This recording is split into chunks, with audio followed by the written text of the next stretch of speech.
Welcome to Baguio City.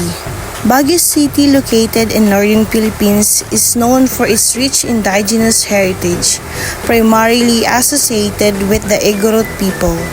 The Igorot encompass various tribes including the Ibaloy, Kankanay, and Ifugao, each with distinct languages, traditions, and cultural practices.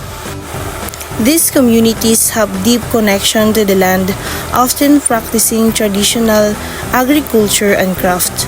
Despite modernization, many indigenous people in Baguio strive to preserve their traditions and advocate for their rights.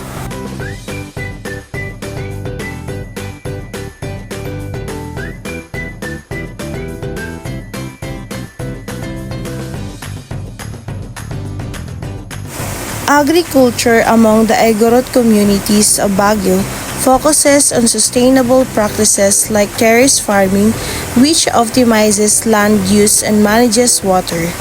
This method supports diverse crops, enhances biodiversity, and fosters resilience to climate change.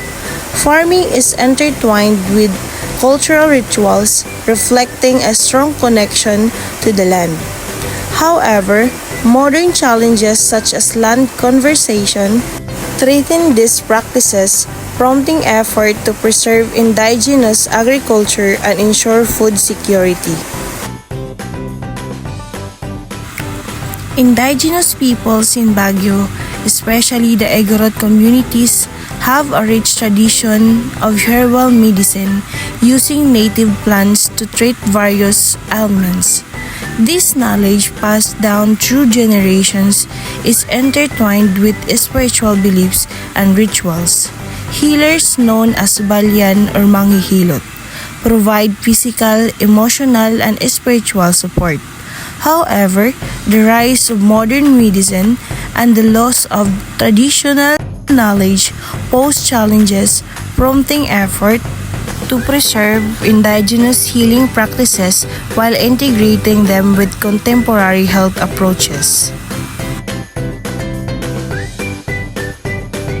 Indigenous people in Baguio, particularly the Igorot communities, have a profound understanding of astronomy tied to their cultural practices and agriculture. They use celestial phenomena to guide planting and harvesting, with traditional stories reflecting this knowledge. However, modern influences threaten its transmission, prompting effort to revive and preserve the important astronomical traditions. Techniques like terracing and crop rotation enhance biodiversity and soil conservation, while native plants provide food and medicine. Community rituals reinforce their stewardship of the environment. However, urbanization and climate change pose challenges, prompting initiatives to preserve indigenous ecological knowledge for future generations.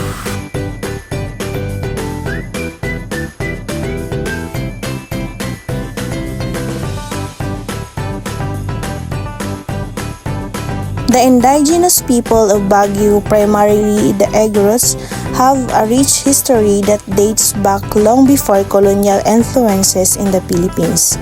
Traditionally, they practice subsistence agriculture, utilizing innovative rice terraces system and maintaining deep connections to their land. During the Spanish colonial period, many Igorot resisted attempts at conversion to Christianity and the imposition of foreign governance, preserving their cultural practices.